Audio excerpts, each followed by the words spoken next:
Brandis, it's been a big week in Springfield as the spring legislative session, well, mostly wrapped up. A $42 billion budget is headed towards Governor J.B. Pritzker's desk, waiting to be signed.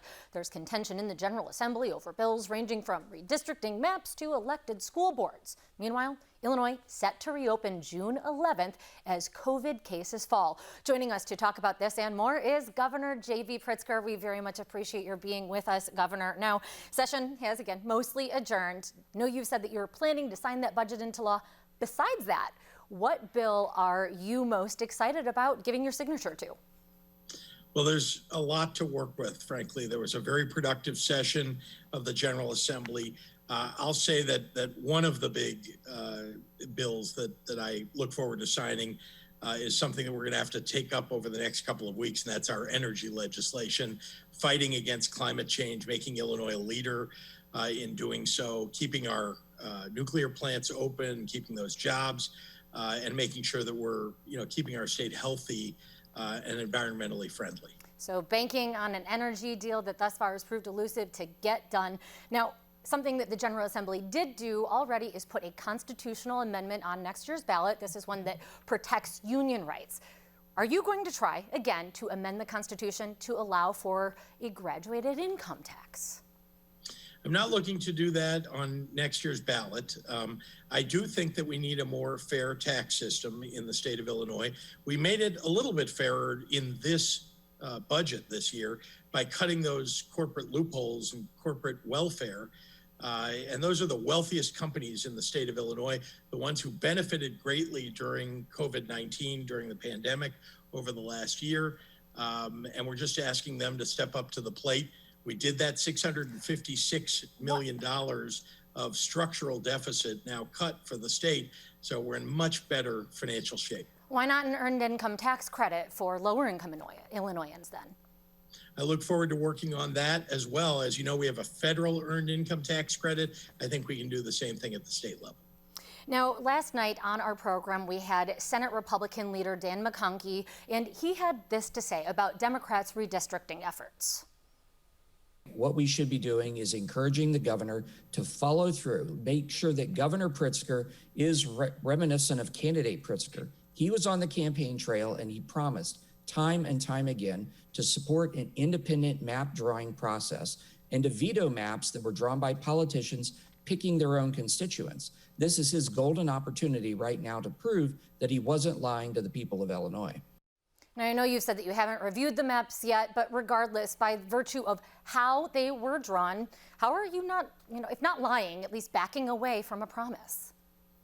Well, let's start with the fact that what I really want is a constitutional amendment for an independent commission to draw the maps. That is what the legislature should have done, didn't do.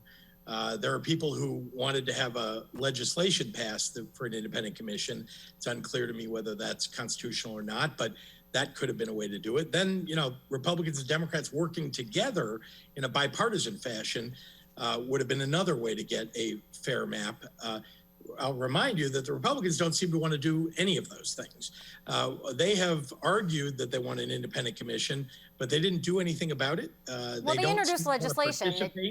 They introduced legislation of a fair map, and frankly, they just want to run out the clock. I want to remind you that the leader in the House of their redistricting efforts, the Republicans' redistricting efforts, Tim Butler, actually said at a press conference that his definition of a fair map is one in which more Republicans, are elected to the General Assembly. That's not the definition of a fair map. That's not how you draw them. What is your definition? Give me three criteria.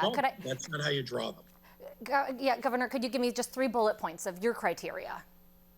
Right. So first of all, we've got to make sure that the maps follow the Illinois Voting Rights Act, the U.S. Voting Rights Act, the Supreme Court rulings on majority-minority districts. Those are basic things that need to happen in a map.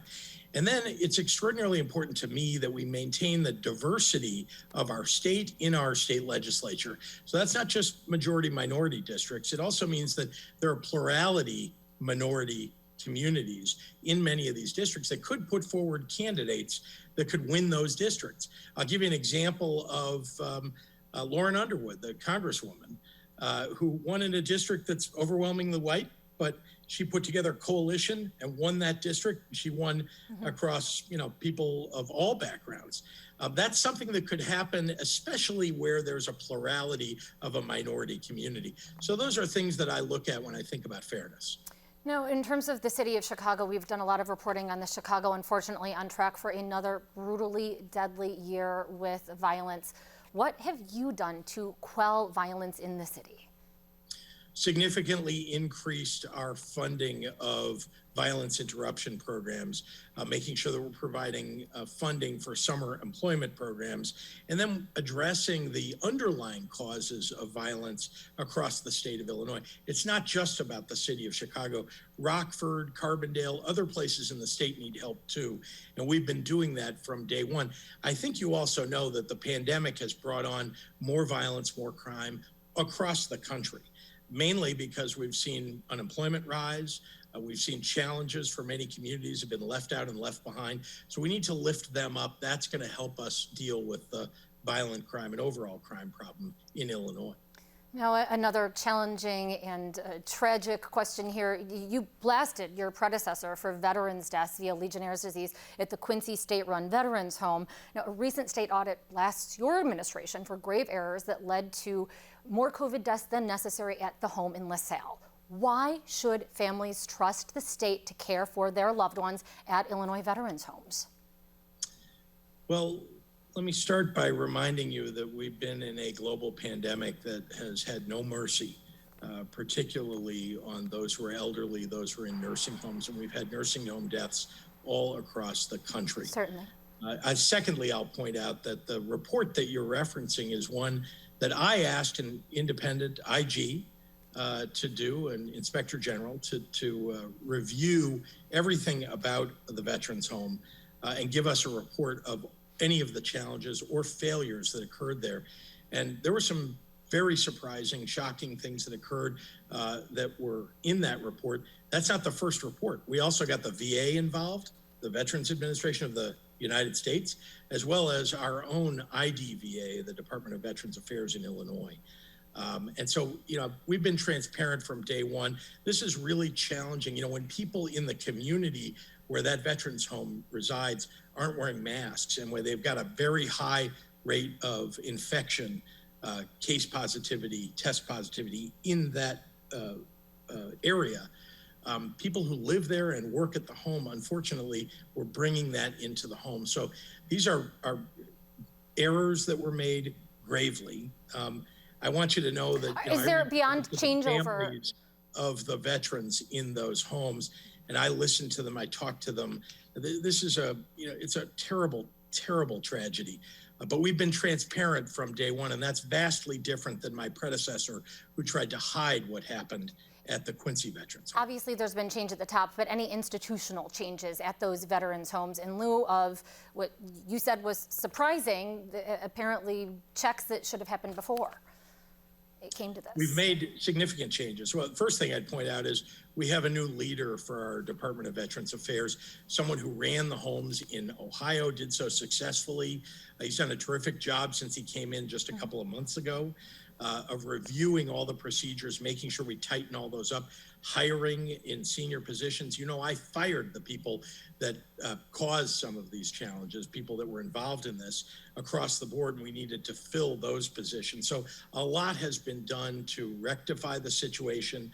It's very important to me that we stand up and protect our veterans in our state. Let's look to the future now. There already are several Republicans lining up to run against you in the governor's race. What do you think thus far of your competition? Well, I haven't decided whether I'm running. That's something that I'm, going to talk to my family about and make a decision, hopefully reasonably shortly. I will say that Republicans who are, thinking that they're going to run for governor, many of them have fought against the mitigations, have stood on the side of Donald Trump and all of his lies. These are folks who really shouldn't run the state of Illinois because they don't seem to care about the working families of Illinois. They haven't over the last year as a result of their failure to push mitigations forward, to stand up for those mitigations. A couple of them not wearing masks and telling other people not to. I just think that they're not qualified to be governor as a result of how they reacted to the pandemic. You've put $35 million in your campaign fund, and I know you've been busy, busier than most during the pandemic, but still presumably more time with family than before. You haven't talked this over with them and made any sort of decision yet, really?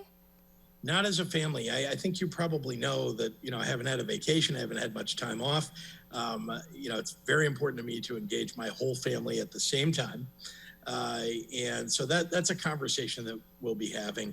When? I think it's very important to make the decision the right way. I have 2 teenage kids, and spending time with them is extraordinarily important to me. And of course, my wife. The impact of being governor on them weighs on me. There have been a lot of unfair, accusations against my daughter. Those are all things that we weigh in the process of making a decision. When do you think you'll reach a decision? Shortly. I need to, again, have those conversations with my family, and so I don't think it'll be too long. Quick question here. You are signed a measure that allows people to take their vaccine cards. So if they've gotten that COVID shot, to get a free shot. If you were going to do the same, maybe go to a local watering hole or restaurant, what would you choose for your free shot? Wait, you're asking me what I would drink or where I would go? Yes, both. Well, I said at a press conference very recently that I probably would choose a shot and a shot. I'm partial to tequila. All right. Well, it certainly is wonderful news to see those COVID cases going down. We're glad about it. I know you are too. Thank you very much for joining us for all of that, J.B. Pritzker. Thanks, Amanda.